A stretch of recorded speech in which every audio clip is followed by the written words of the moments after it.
On est une armée et on a un ennemi commun.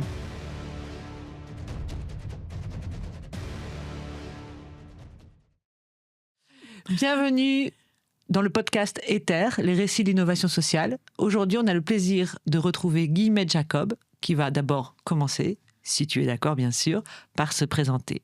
Bienvenue Guillemette. Merci Clarisse, merci de m'accueillir aujourd'hui. Donc, je m'appelle Guillemette Jacob, j'ai 52 ans ou 40 ans depuis 12 ans, comme on disait il y a une minute.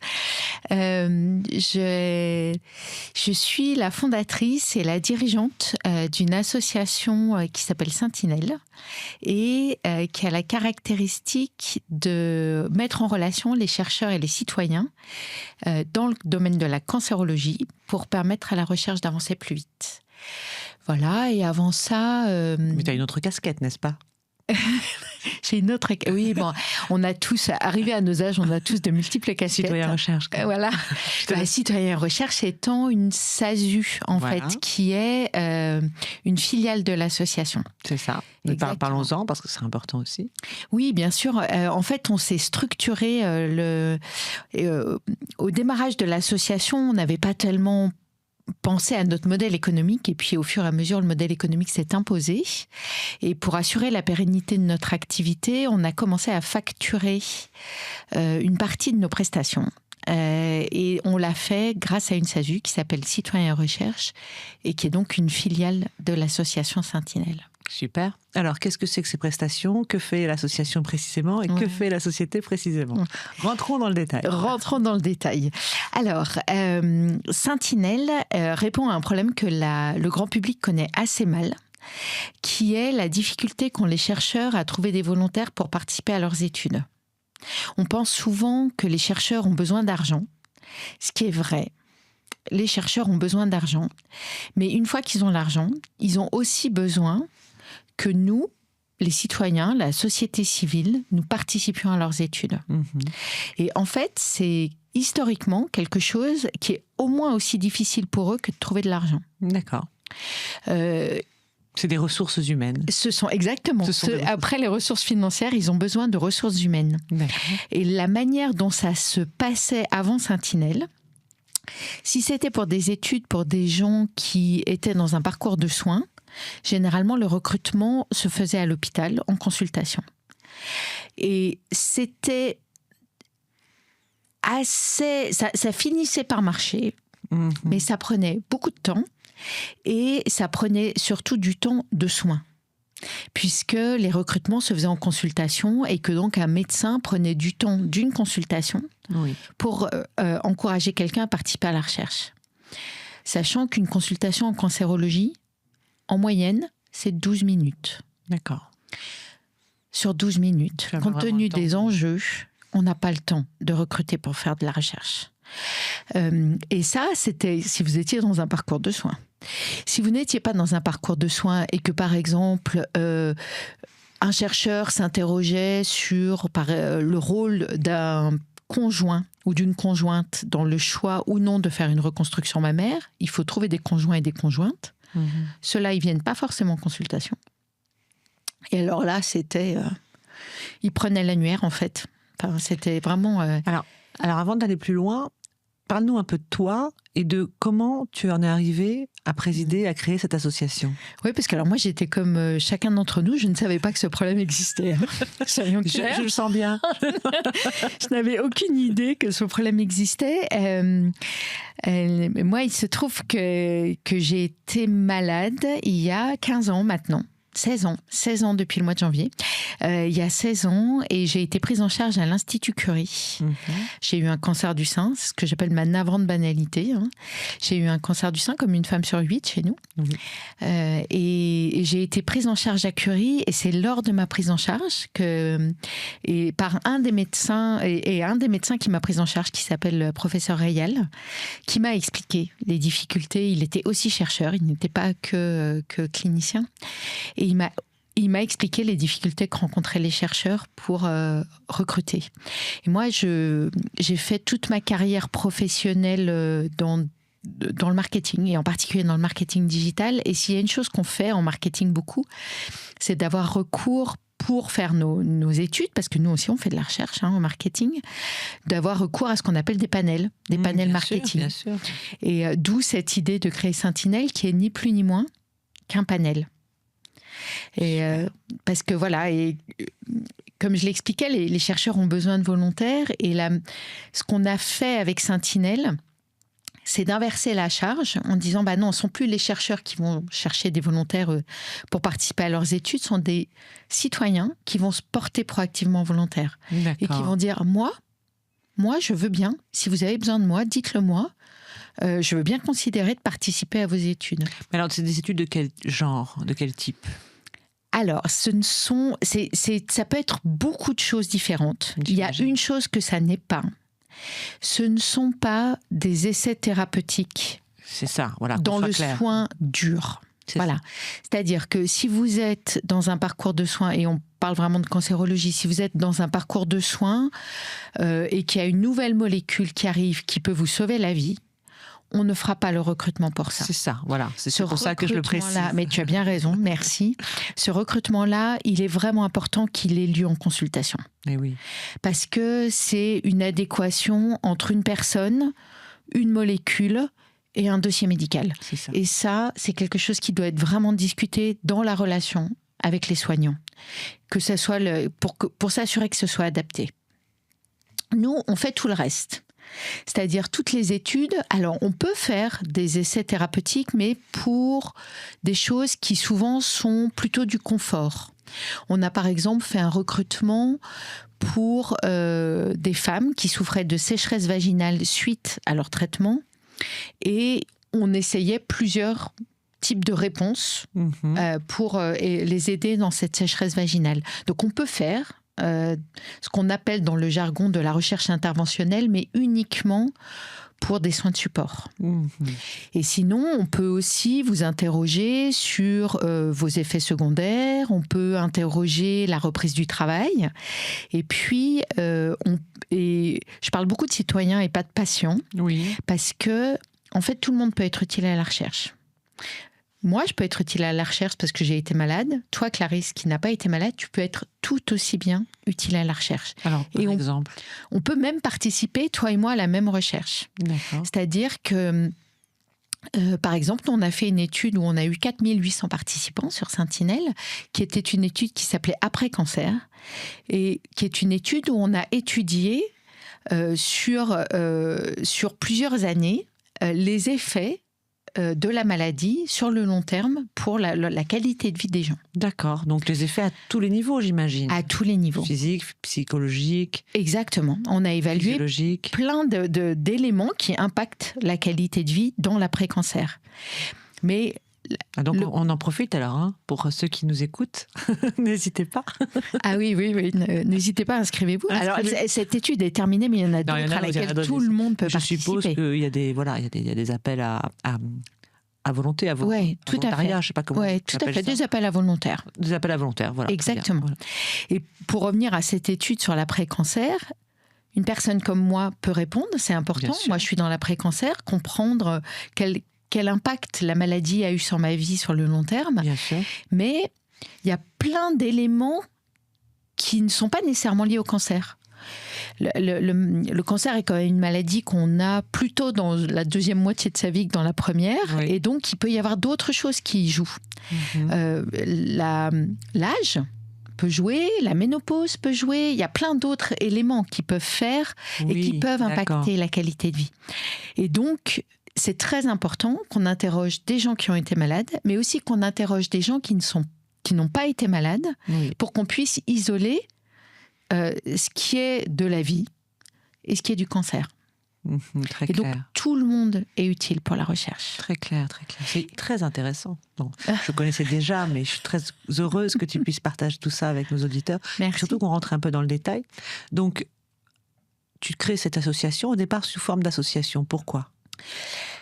Alors, je pense qu'on s'est tout de suite dit... Alors, tu dis on. Ah oui, parce que ouais, tu as raison, parce que je pense, j'ai donc créé cette association avec Fabien Reyal, avec le professeur Reyal. On s'est associés tous les deux. Et c'était très important qu'on le fasse parce que c'est très caractéristique de ce que nous faisons ensemble. Et ce que nous faisons ensemble, c'est rapprocher deux populations qui, historiquement, avaient énormément de mal à se parler. Il n'y avait pas de pont, ou très peu de ponts qui existaient. Enfin, je ne sais pas si toi, tu as eu beaucoup l'occasion de parler avec des chercheurs dans le champ médical.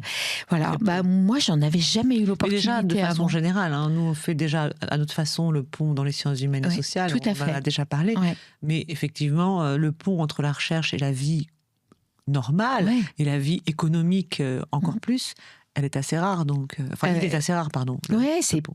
Et voilà, donc on voulait créer ce pont. Alors avec une solution très fonctionnelle, mais on voulait quand même créer ce pont et faire en sorte que ça soit une solution qui nous rassemble. Et donc c'était très important qu'on soit un membre de la recherche et un membre de la société civile. Très bien. Et du coup, on s'est associés tous les deux. Très vite, nous a rejoint une deuxième chercheuse qui s'appelle Marie Préau, le professeur Marie Préau, qui est spécialiste, elle, en psychologie sociale de la santé et qui dirige notre comité scientifique. Et tous les trois, on a créé Sentinelle, effectivement sous la forme d'une association au départ, parce que, et depuis le début, notre intention, c'est de rendre service à la société. Pas nécessairement de créer une activité à but lucratif. D'accord. Et moi, je ne connaissais rien. Moi, je viens des grandes entreprises. Je ne connaissais rien au monde du non lucratif, si ce n'est qu'on veut faire du non lucratif, on crée une association. Donc, assez spontanément, j'ai créé une association, en fait. Et puis, en réalité, on connaît les subtilités une fois qu'on est dedans. Exactement. Et puis, alors, c'est vraiment une des choses merveilleuses de l'entrepreneuriat, c'est qu'on apprend en marchant.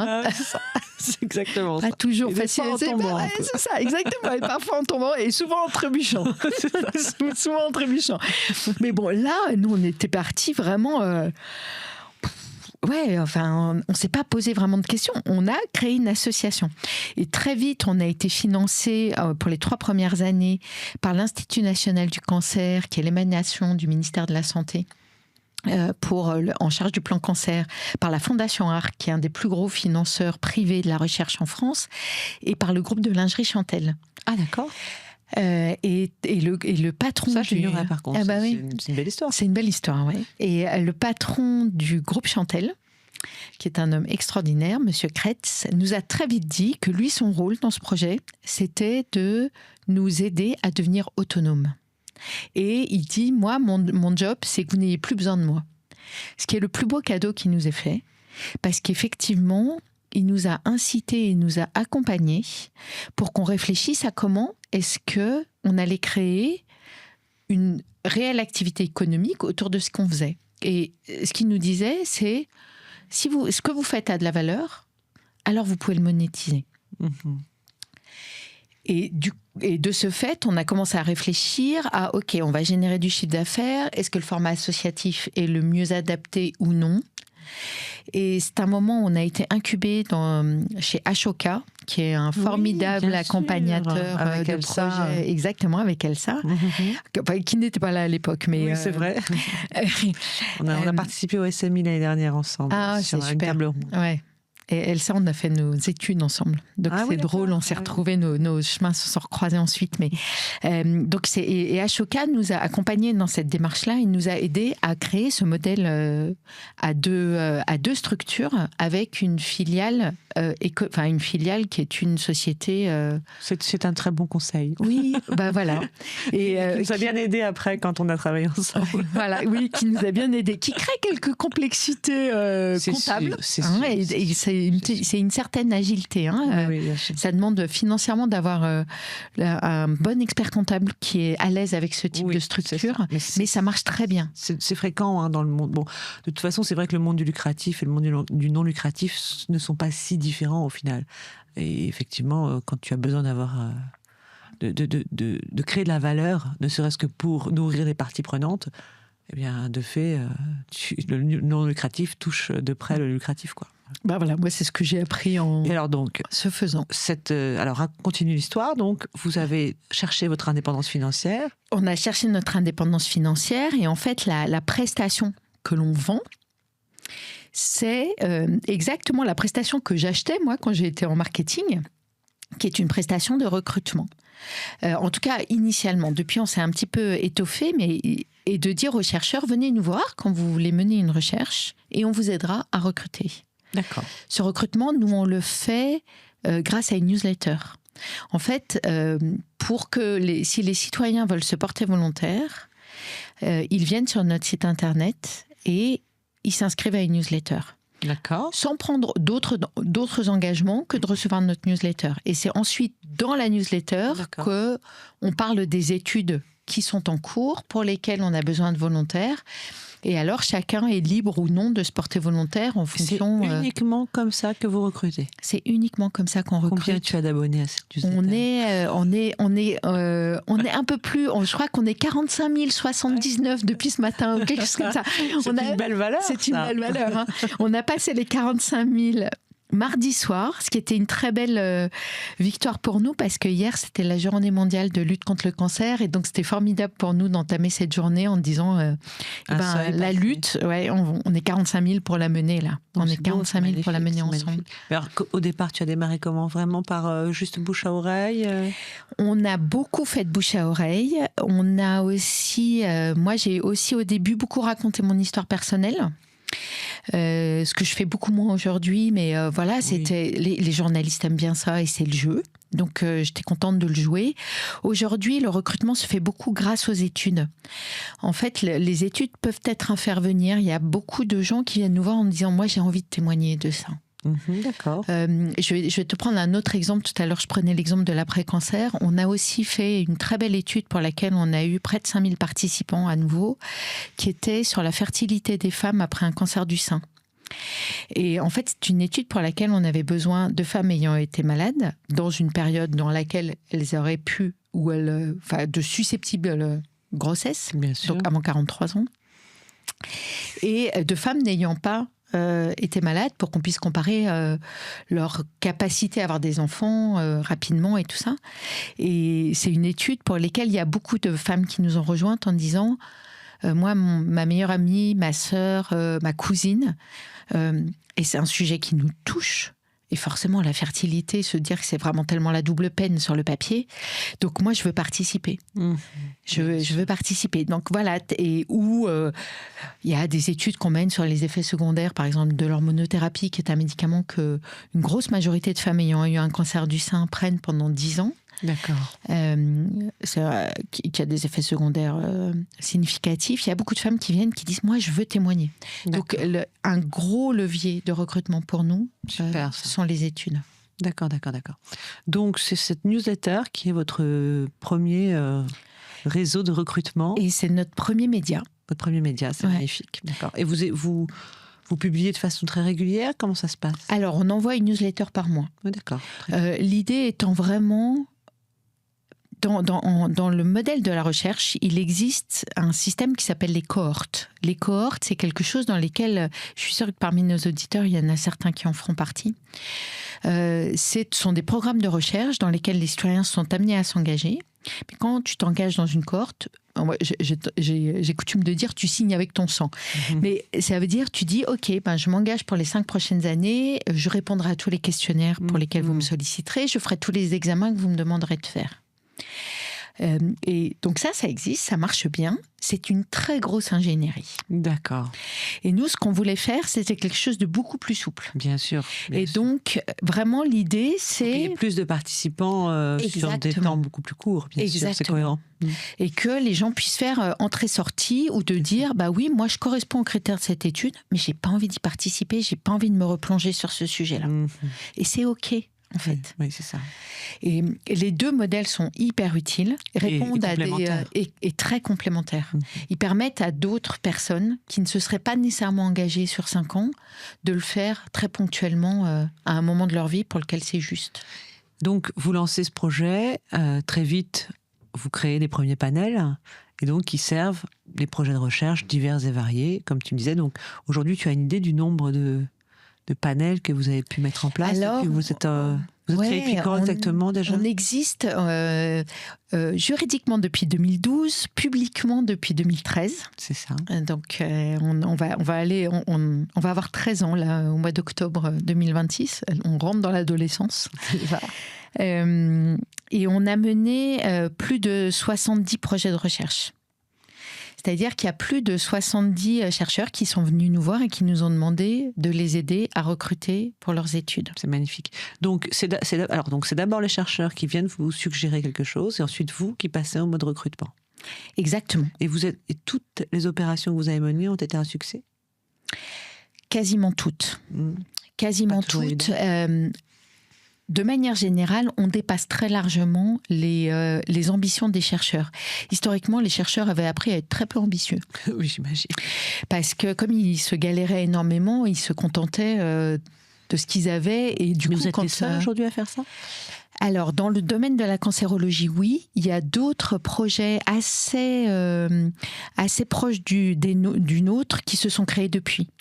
Et ce qui est bien logique, et c'est tant mieux, parce que vraiment, et en plus, on apprend les uns des autres. Donc, c'est vraiment chouette. Mais néanmoins, il y a quand même des études sur lesquelles on a vraiment des difficultés. Je vais t'en prendre une sur laquelle on recrute actuellement. Je parlais tout à l'heure de l'hormonothérapie, qui est ce médicament qu'on peut prendre assez longtemps après les traitements lourds quand on a eu un cancer du sein. Et là, le chercheur nous a demandé de recruter dans une fenêtre de tir qui est très très courte, c'est-à-dire qu'il faut avoir commencé l'hormonothérapie depuis moins de 3 mois. Donc là, c'est vraiment on a très peu de temps pour identifier les femmes et les engager dans l'étude.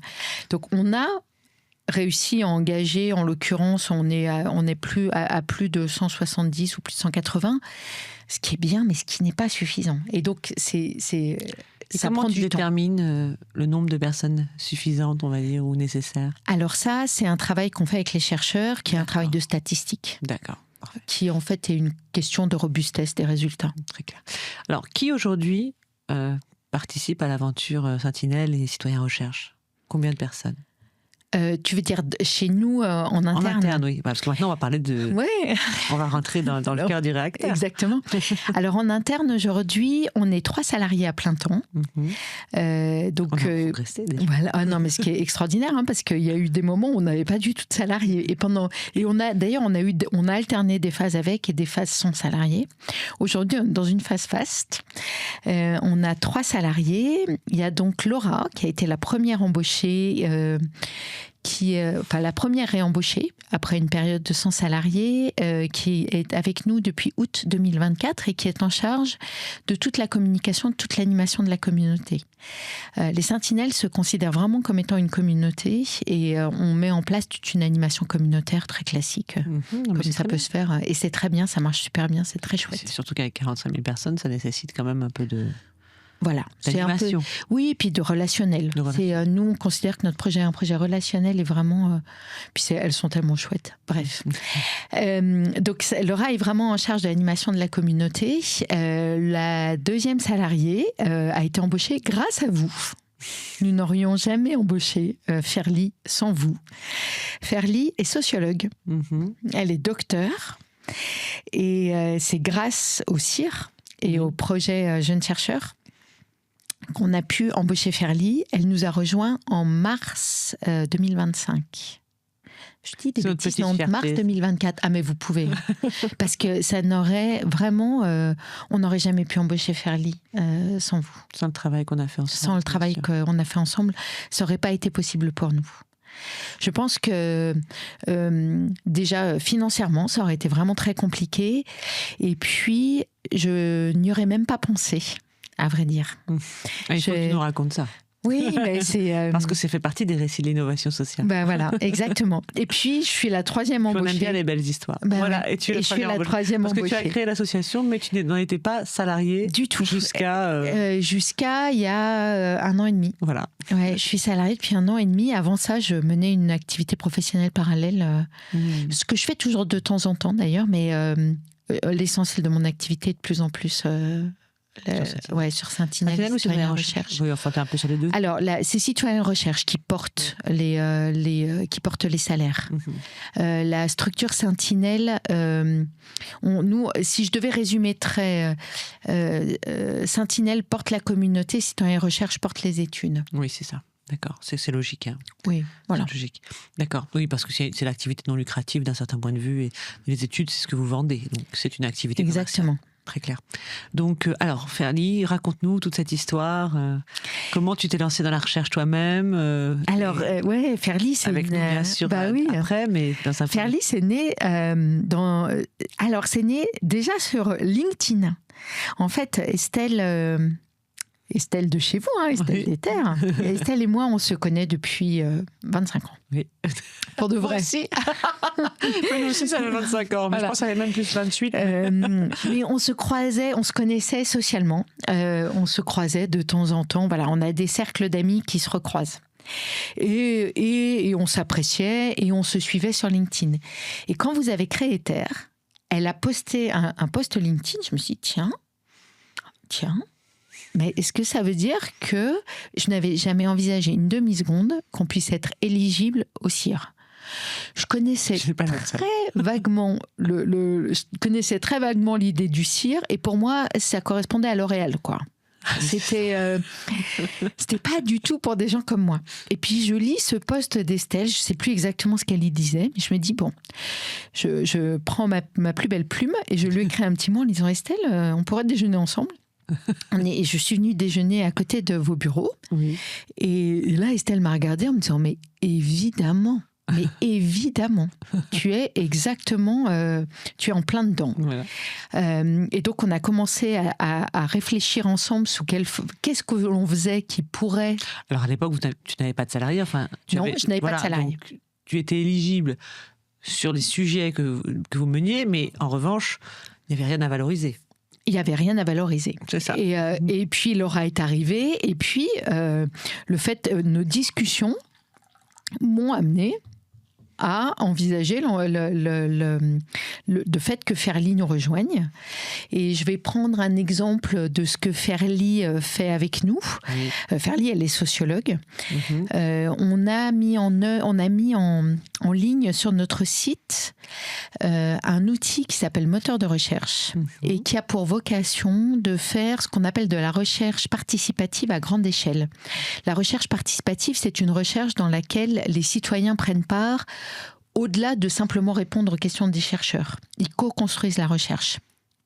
Et nous, on a voulu faire ça.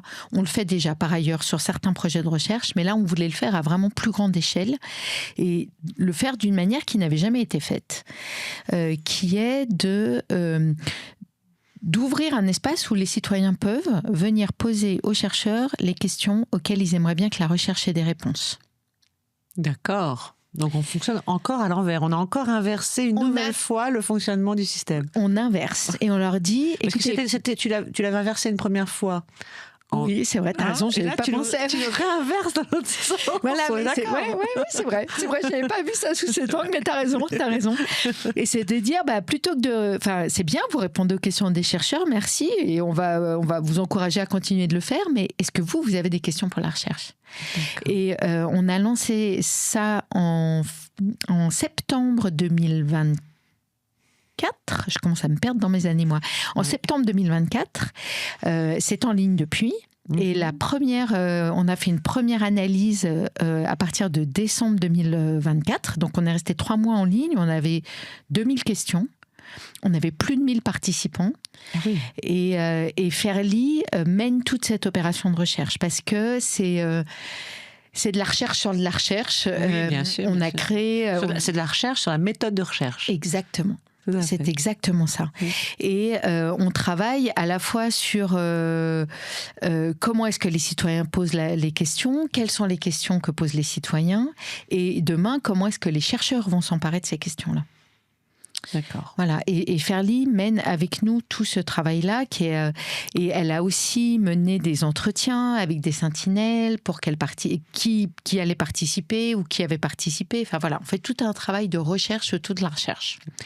Ce que tu appelles les sentinelles, c'est les membres de la communauté. Tu as raison, j'oublie toujours de le dire. Ce sont les membres de la communauté. Et d'ailleurs, on pourrait penser que ce ne sont que des femmes et qu'on ne travaille que sur le cancer du sein.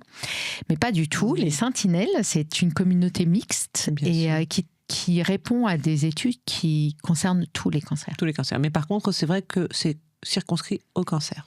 C'est aujourd'hui circonscrit au cancer. Ouais, pour l'instant. Effectivement. Et c'est, moi, je pense, il faudrait que, on n'a jamais fait d'études spécifiques sur ça, mais je pense que c'est ce qui nous réunit, c'est ce qui nous rassemble. Oui. On a un ennemi commun.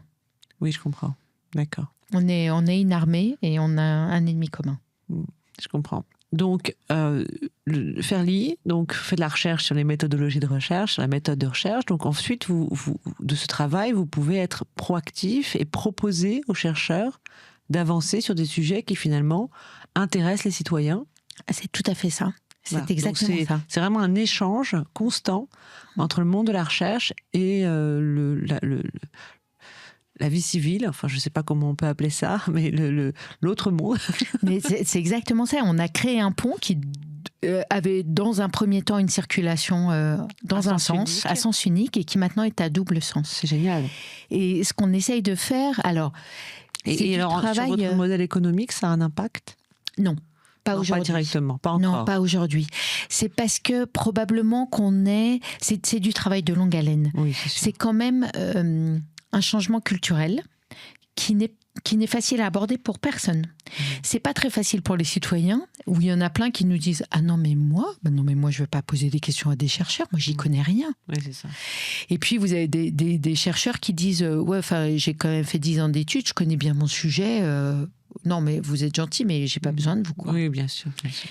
Et les deux ont raison d'une certaine mesure. Évidemment que les citoyens n'ont pas nécessairement une forte valeur ajoutée sur la biologie moléculaire. Et évidemment qu'il y a tout un pan de la recherche sur lesquels les citoyens n'ont pas nécessairement une valeur ajoutée folle côté chercheur, je comprends très bien. Mais il y a plein de zones de rencontres. Et nous, notre objectif, c'est de participer, d'être en tout cas un ferment de ce changement culturel. C'est ça. Et c'est pas que les chercheurs d'ailleurs, c'est aussi les financeurs de la recherche et les institutionnels. C'est-à-dire que avec les résultats de la première salve des 2000 questions, avec l'analyse de ces résultats qui a été menée par Ferli, on est allé voir les grands financeurs de la recherche sur le cancer. D'accord. On est allé leur dire, regardez ce qui est le plus important pour nos concitoyens. Très intéressant. Et donc vous faites aussi du lobbying derrière. C'est une forme, en tout cas, on veut nourrir leurs réflexions. Moi, j'aime pas le mot de lobbying en matière de recherche parce que je trouve que c'est important de garder la recherche, c'est par essence objectif.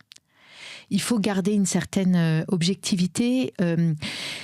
Il ne faut pas faire de lobbying dans la recherche. Enfin, c'est pas, en tout cas, nous, c'est pas comme ça qu'on se positionne. Non, mais si c'est lié à des besoins de citoyens, c'est un lobbying, on va dire, sain.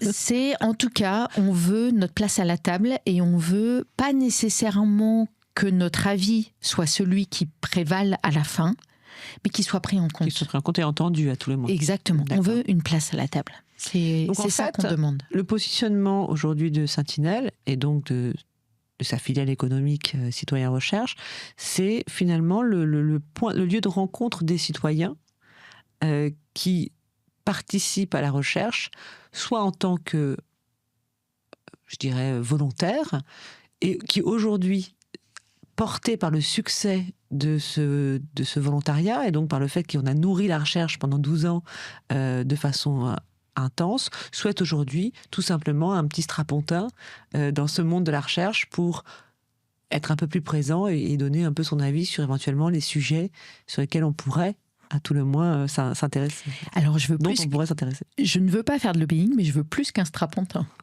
J'ai essayé d'être un peu, tu vois, je marche sur des œufs. J'entends, mais je comprends. Et je te remercie de ta subtilité. Comment dire les choses. Non, mais en fait, c'est... moi, je comprends aussi, tu sais, le monde de la recherche pourrait me dire, mais enfin, Guillemette... C'est ça, tu vois, je sens que c'est par un environnement facile, parce qu'effectivement, c'est un précaré. Je veux dire, on a toujours eu le sentiment que les chercheurs, surtout en médecine, voilà, c'est leur monde, on n'y a un accès que difficile, donc c'est énorme ce que vous avez fait en fait, parce que vous avez en fait nourri la recherche. Aujourd'hui, vous demandez à ce qu'elle vous nourrisse en retour quelque part, donc c'est pas simple. Oui, et c'est un monde de sachants. Aussi, c'est un monde de sachants, et donc ça prend du temps. de faire sortir, mais c'est vrai des deux côtés, je réitère, hein, de faire sortir tout le monde de sa posture initiale. Et dans le monde de la médecine, parce que je ne sais pas si la chose est exactement équivalente, si on parle de compter les oiseaux, ou, parce qu'il y a d'autres formes de recherche participative, mais dans la médecine, il y a une telle verticalité initiale. C'est sûr. Il y a une telle verticalité que je comprends d'autant mieux que je l'ai vécu et que je l'ai vécu sans nécessairement au départ la subir. C'est-à-dire que j'ai fini par la subir et j'ai fini par rechercher l'horizontalité. Mais moi, je comprends tellement bien qu'un patient se mette en posture basse dans un contexte où on lui annonce une maladie qui est potentiellement mortelle et contre laquelle il n'a aucune arme, seul. Donc cette posture-là, moi, je la comprends. Et je comprends aussi que des sachants, des médecins qui accompagnent des patients depuis très longtemps puissent se mettre en posture haute. Et donc c'est tout un travail que de rééquilibrer ça, de remettre chacun c'est vraiment un monde à part. Alors j'ai eu l'opportunité...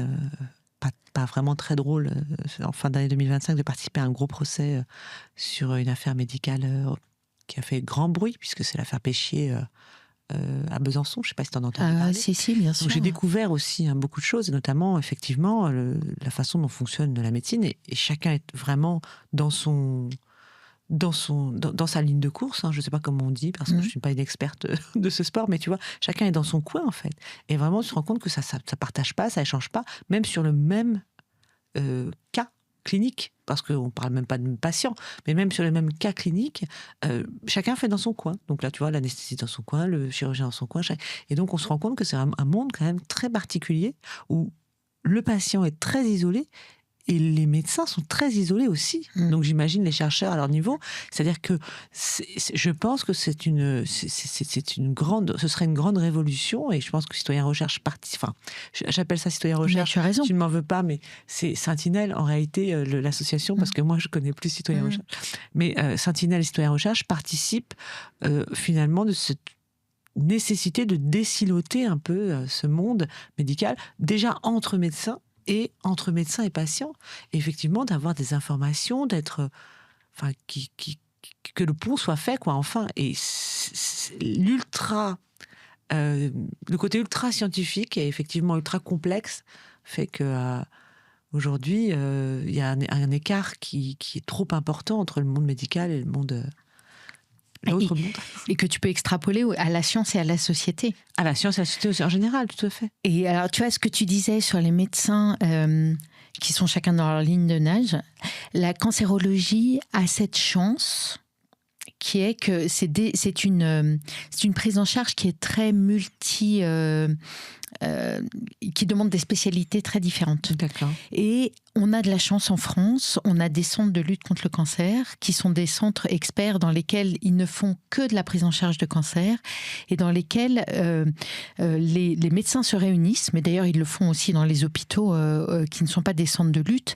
En tout cas, quand une prise en charge de cancer a lieu en France, il y a ce qu'on appelle une RCP, c'est-à-dire une réunion de concertation pluridisciplinaire. D'accord. Et la sauce à laquelle on va être mangé est décidée par tout un pool de médecins.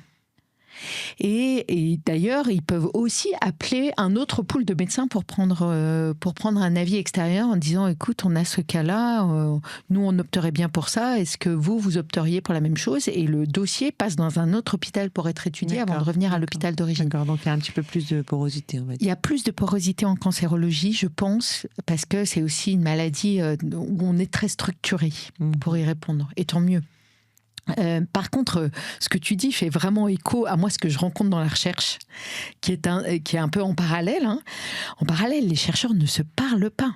Oui, ils sont, alors pour le coup, les épidémiologistes parlent avec les épidémiologistes, les cliniciens parlent avec les cliniciens, les psychologues parlent avec les psychologues, et dès qu'il faut faire une étude qui met tout le monde autour de la table, c'est compliqué, ils ne se connaissent pas, ils ne connaissent pas les équipes des autres. Et moi, je me suis retrouvée plusieurs fois dans des situations où on en rigolait. Je leur disais, mais vous connaissez pas machin? Non, mais c'est moi qui vais vous mettre en relation, mais vous trouvez pas que c'est un tout petit peu... Non, c'est quand même un peu drôle, quoi, que ce soit moi qui fasse ça. Oui, non, mais effectivement, ils peuvent être assez silotés. Et à la fois, moi, j'ai l'impression que les silos, c'est quand même sujet dans n'importe quel environnement professionnel. Tout à fait, même dans l'entreprise. Je pense que d'ailleurs, je pense qu'on arrive un peu au bout, et c'est ce que je dis à mon niveau, ce qu'essaye de faire Ether à son niveau, c'est vraiment de désiloter. Et d'ailleurs, quand on fait la recherche en sciences humaines en entreprise, c'est de sûr. fait, on ne peut pas rester sur un seul sujet. On est obligé d'aller taper un peu dans tous les services, de la RSE, RH, bon voilà. Donc effectivement, ça fait partie des... À mon sens, c'est l'avenir, de désiloter. Oui, mais alors, tu sais, c'est un peu comme la femme. On sait que c'est l'avenir. Alors, c'est l'avenir depuis quelques siècles. Ça prend un peu de temps. Mais on participe de ce projet. Mais c'est ça, exactement. D'accord. Donc, pour revenir... Tu t'es invité à la table de la recherche, enfin tu as invité cette association et donc tous les gens qui la portent, puisque aujourd'hui 45 000 personnes, à la table de la recherche médicale, notamment en cancérologie. Donc ça déjà, c'est un beau succès, il fallait le faire en si peu de temps. Et comment ça se passe aujourd'hui alors ? Quels sont les projets quels sont les nouveaux projets de recherche chez vous ? Je ne parle pas de la recherche médicale, je parle de la recherche chez vous. Quels sont les nouveaux projets pour encore aller plus loin, pour encore améliorer les propositions de valeur que vous pouvez apporter au monde de la recherche médicale ? Alors, nous, il y a une chose, on a fait une mesure d'impact à l'occasion de nos 10 ans. Donc en 2023, on a fait une mesure d'impact, et une chose qui est ressortie de notre mesure d'impact, qui nous a beaucoup touchés, et qui est du coup quelque chose qu'on travaille aujourd'hui de manière plus approfondie, c'est en fait, nous on s'était vécu comme une solution très fonctionnelle. C'est-à-dire, il y avait un problème et on apportait une réponse à ce problème. Et pour nous, les sentinelles qui s'engageaient avec nous étaient des citoyens qui s'engageaient pour les générations futures. C'est-à-dire que c'était des gens qui n'allaient pas nécessairement bénéficier directement des résultats de la recherche à laquelle ils avaient participé. Et vraiment, ils le faisaient avec bon cœur. Avec bon cœur, exactement. Et en fait, ce dont on s'est rendu compte en faisant notre étude d'impact, c'est que être sentinelle changeait complètement son rapport à sa propre santé et à la pathologie dont on avait souffert ou dont un proche avait souffert. D'accord. Donc on s'est rendu compte, par exemple, il y a des femmes qui nous ont dit « mais moi, j'avais pas fait le lien entre ce médicament et ce symptôme. Et j'aurais jamais pensé à en parler à mon médecin parce que je n'avais pas fait le lien. » Et le fait de répondre à un questionnaire lui avait fait dire « oh, mais c'est lié en fait, et je devrais en parler avec mon oncologue. » Je vais te prendre un autre exemple qui est de dire « ah ben, moi je ressentais ça, mais je reconnaissais pas que je ressentais ça. » Je ne me reconnaissais pas le droit de ressentir ça. Si un médecin ou si un chercheur me pose la question, c'est que la question se pose. Et donc, mon ressenti est légitime. D'accord, je comprends. Et puis, il y a un homme qui nous a... ça, c'est aussi toutes les questions, le ressenti personnel, c'est tellement individuel. Très individuel et à la fois très partagé. C'est-à-dire que... Mais pas non plus de manière... Tu as raison. Pas dit.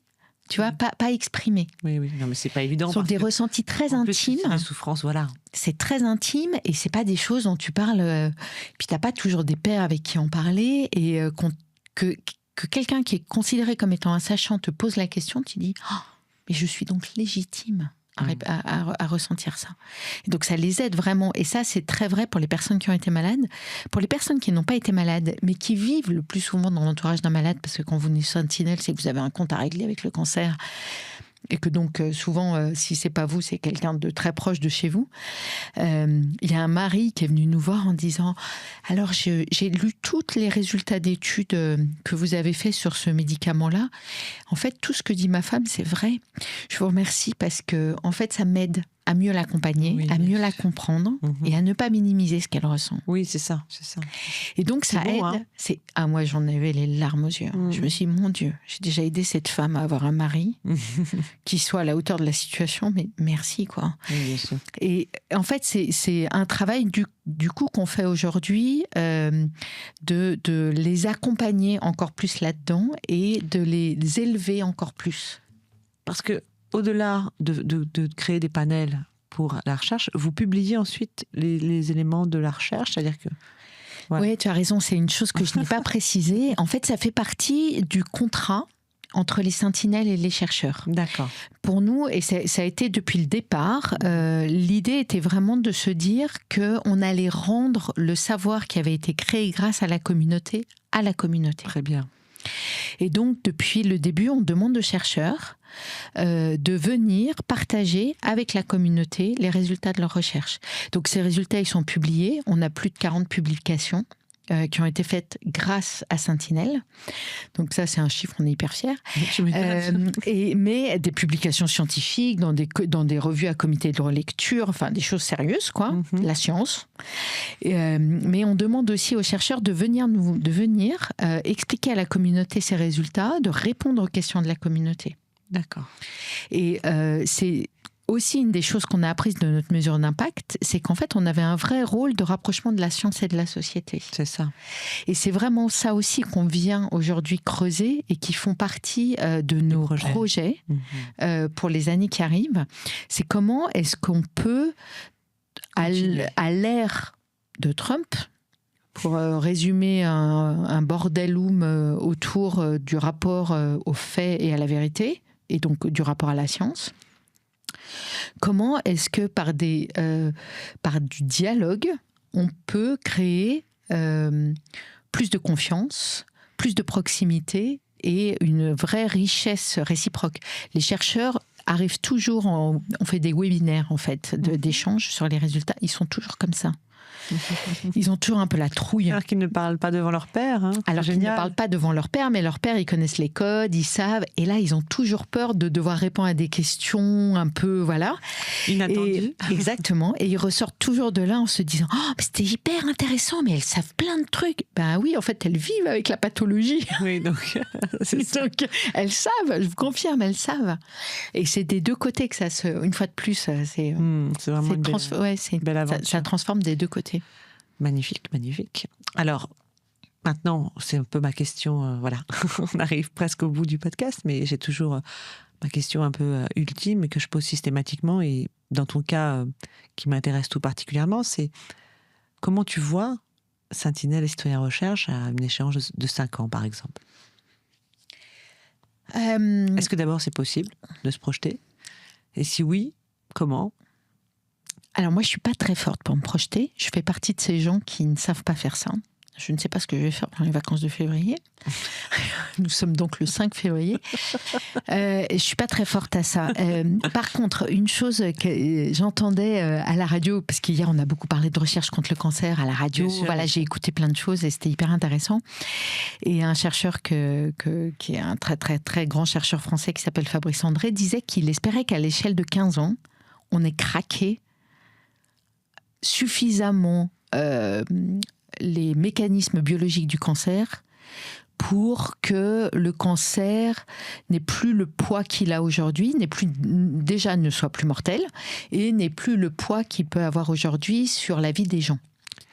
Mais là, si je peux me permettre de t'interrompre dans ta pensée, tu me parles du cancer et j'entends bien que c'est, comme tu dis, l'ennemi commun, et c'est ce qui motive toute cette aventure humaine et entrepreneuriale finalement. Mais pour Citoyen Recherche, il y a un rêve personnel, on va dire, pour le projet, au-delà d'une projection qui, bien entendu, est directement liée au cancer, mais qui concerne la recherche médicale en général. Tu as raison, mais déjà, si demain, Citoyen Recherche ne pouvait ne plus avoir à s'occuper du cancer parce que ce n'est plus un sujet, moi, ça me ferait... Oui, ce serait déjà bien. Ça serait formidable. Donc, tu vois, si dans 15 ans, on n'existe plus, c'est une excellente nouvelle. Mais je pense pas. Mais tu as raison, effectivement... C'est pas bizarre de dire ça. Je pense que la recherche médicale existera autrement. Tout à fait. Alors après, et ça c'est une question qu'on me pose souvent, de savoir si le modèle de Sentinelle est réplicable. Et en particulier dans d'autres pathologies. Et je te l'ai dit, il y a d'autres communautés qui se sont créées, qui fonctionnent bien. Ceci étant, j'ai l'impression que Sentinelle, ce côté communautaire est moins facile pour eux à créer, parce qu'ils sont multipathologies. Et moi, je pense que le modèle de Sentinelle, qui est très axé sur un ennemi commun, qui est un énorme ennemi, on parle quand même de dizaines de milliers de morts et d'une épidémiologie qui galope. Oui, et puis de beaucoup d'incompréhension, beaucoup de peur, beaucoup de souffrance, beaucoup. Oui, et puis qui touche, comme tu dis, l'intégralité de la famille. Enfin, voilà. Oui, c'est une maladie. On est tous concernés. Voilà. Je ne sais pas si le modèle de Sentinelle, exactement tel qu'il existe aujourd'hui, est complètement extrapolable à d'autres pathologies. Je ne sais pas. Avoir des communautés au service de la recherche, oui, mais avec cet esprit communautaire-là qui, moi-même, m'épate, m'émeut. D'ailleurs, il m'émeut plus encore qu'il ne m'épate. Cette idée qu'on a un ennemi commun. Mais c'est magnifique. Alors, donc, si on devait se projeter, ton rêve, puisque c'est pas une projection, puisqu'on n'arrive pas à le faire, mais ton rêve, ce serait que, tout simplement, on mette la clé sous la porte. On n'ait plus besoin de nous. qu'on ait fait sa peau, projet, ou on a fait sa peau à ce putain de crabe. Oui, mais c'est très très bien. Mais de toute façon, ce serait effectivement une belle sortie, c'est une sortie par le haut, si je puis dire. Mais bon, après, voilà, j'entends ça. Cette histoire de communauté, je m'en étais pas rendu compte. J'espère qu'on n'aura pas d'autres maladies qui créent... voilà, parce que c'est ça aussi. Ouais, si on arrive à éradiquer d'un côté, on peut se retrouver avec d'autres trucs qu'on n'anticipe pas aujourd'hui. Donc voilà, je ne l'espère pas, mais ça fait partie de, je dirais, des maladies civilisationnelles. Je vais y arriver. Donc voilà, on n'est pas à l'abri. Mais tu as raison, ce serait quand même une très belle façon de sortir. Mais disons, à échéance plus court terme, comment tu vois les choses, peut-être? Parce qu'à 15 ans, c'est une belle sortie, mais là, plus... T'as raison, à plus court terme, on a quand même un enjeu qui va être un enjeu financier. Parce que la recherche s'annonce moins bien financée dans les prochaines années qu'elle ne l'a été dans les dernières années. Les contraintes budgétaires dans lesquelles on va apprendre à vivre vont avoir des conséquences sur le budget de recherche. Le monde du privé finance moins ? Alors, le monde du privé, pour l'instant, n'a pas moins financé. Mais compte tenu des discussions à venir sur le prix des médicaments, elle pourrait être amenée demain à moins financer. Et il se trouve qu'en plus, sur Sentinelle, historiquement, on n'a pas du tout travaillé avec le privé, on travaille qu'avec le public. Il y a Chantal quand même. Pardon ? Il y a Chantal quand même. Oui, alors Chantal nous a aidés, nous a aidés les 3 premières années, puis après, il nous avait rendus autonomes. D'accord. Il avait réussi sa mission. Oui, mais quand je parle du privé, je pense plutôt à la pharma, en fait. À la pharma, qui effectivement, et qui aujourd'hui traverse aussi une crise où ils se posent la question de savoir de quoi leur demain va être fait pour eux. Et puis, les fonds publics sont moins... Il y a moins de fonds publics que ce qu'on a pu connaître. Et du coup, pour nous, ça nous amène à vraiment nous poser la question de comment est-ce qu'on adapte un peu notre modèle économique, parce que les revenus issus des études vont nécessairement baisser. C'est clair. Donc, on a un petit enjeu, nous, tu vois, si je dois penser à 18 mois, mon enjeu, c'est ça. Et il n'y a pas de demande internationale ? Alors, si, il y a pas mal de curiosité. Je suis souvent allée pitcher en Europe, à Bruxelles. Je suis même allée en Pologne. Demain matin, je prends un petit déjeuner avec un institutionnel de l'Europe. Il y a une vraie curiosité. Mais une de nos marraines qui a un poste assez élevé à la mission cancer à l'Europe nous dit « Oh, Guillemette, ça va prendre 10 ans. » Donc, d'ici là, j'espère qu'on aura vaincu. 3 ans. Donc, voilà, j'y suis depuis 3 ans, donc j'ai encore 7 ans. Donc, ça ne va malheureusement pas être ma réponse à court terme. D'accord. Bon, alors c'était un peu ma curiosité aussi, mais bon. On verra, hein. Il faut rester. On verra. Et puis on aura peut-être l'occasion de se retrouver ici. Ce sera avec plaisir. Sur le podcast de l'innovation sociale des terres. Et alors pour finir, Guillemette, il y a vraiment un sujet qui m'intéresse, c'est de savoir comment vous appréhendez l'intelligence artificielle au sein de Citoyens Recherche et Sentinelle. Alors c'est un sujet, on est comme tout le monde, hein. On est à la fois fasciné et terrorisé, mais la fascination l'emporte, hein, me concernant. Et alors nous, on a déjà plein de champs d'application très concrets qu'on a déjà mis en œuvre, qu'on met en œuvre, qu'on prévoit de mettre en œuvre, ou sur lesquels il y a des projets de recherche sur lesquels on commence à travailler. Je vais prendre un exemple. Je vous ai parlé de moteur de recherche. Toute l'analyse des questions a été faite en grande partie par intelligence artificielle, qui nous a permis de créer des grandes catégories via de l'analyse de textes non structurés. Donc ça, c'était notre première utilisation dans le contexte de la recherche à grande échelle. Il y a une deuxième chose pour laquelle on s'en sert de plus en plus, et on va s'en servir de plus en plus, c'est toute la production de contenu. Je vous parlais des webinaires. Un webinaire, c'est super. Un webinaire, ça dure quand même 1 heure. Et puis, il vaut mieux être là à l'heure si vous voulez pouvoir poser vos questions. Vous pouvez le voir en catch-up, mais c'est pas tout à fait la même chose si vous voulez poser vos questions. Mais par contre, on peut très facilement faire aujourd'hui des tout petits formats, soit des podcasts, soit moi, ce que j'appelle des animatiques, mais voilà, des petits films de dessins animés qui résument les résultats de la recherche. Donc, on peut faire de la vulgarisation scientifique de manière extraordinaire. Donc voilà, et ça c'est quelque chose qu'on fait de plus en plus. Et puis le troisième champ qui s'ouvre à nous et qui est vraiment très axé sur la recherche là, qui est comment est-ce qu'on s'en sert pour alléger le fardeau de la recherche pour les participants et pour rendre ces résultats encore plus pertinents. Et je vais te prendre un exemple, l'évaluation de la qualité de vie. La qualité de vie, c'est un champ qui est quand même très protéiforme, la qualité de vie, voilà. Et historiquement, la recherche le fait via ce qu'on appelle des questionnaires normés.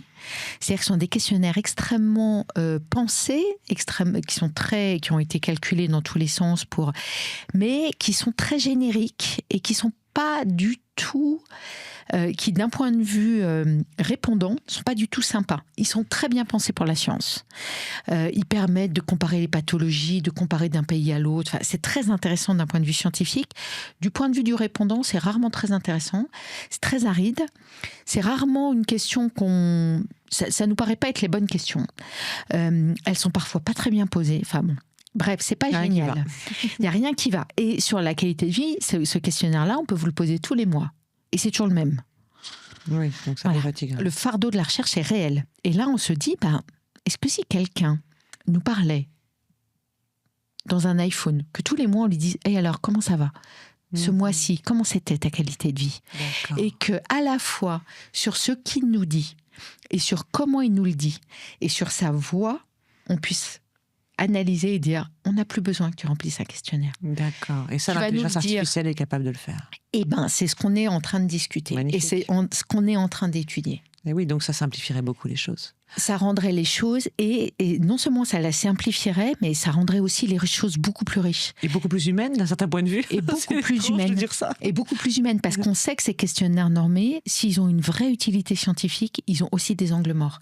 Et là, on permettrait de couvrir une beaucoup plus grande partie de ces angles morts. Et sur les réponses que vous récupérez dans les panels, toute cette donnée, elle n'est pas aussi utilisable par l'intelligence artificielle ? Alors, je suis sûre... Pour aider ceux qui, finalement, ne sont pas sentinelles, mais ont aussi des questions, plein de questions, et qui pourraient trouver les réponses, finalement, assez facilement, avec un simple bot qui irait chercher... Non, mais tu vois, je sais pas. Oui, c'est une très bonne question. On regarde le sujet, et c'est un sujet qui est tout à fait d'actualité, puisqu'on sait que ChatGPT a sorti une version médicale. Avec les données que vous avez de quoi nourrir. Alors, nos données, oui, mais elles sont partielles. C'est-à-dire que, tu vois, la science ne se contente jamais d'une seule preuve. C'est ça. Et donc, nous, on ne pourrait pas, sur la base de nos simples données, apporter des réponses qui seraient solides scientifiquement. Pour apporter une preuve, il faut que, tu vois, la même démonstration ait pu être faite plusieurs fois. Il faut de la réplicabilité. Donc, nos seules données ne suffiraient pas. Et effectivement, ce sujet de comment est-ce qu'on répond aux questions médicales grâce à l'intelligence artificielle, il y a quelques milliards de dollars en ce moment qui se négocient et qui sont levés à droite et à gauche pour répondre à ça. Et c'est une question fascinante, et ça va changer notre rapport à notre propre santé, c'est indéniable. Merci en tout cas Guillemette de ta participation passionnante. Merci de cette invitation. Voilà. C'était très chouette. Merci à vous, et puis si ça vous intéresse, n'hésitez pas à vous abonner pour suivre les prochains épisodes.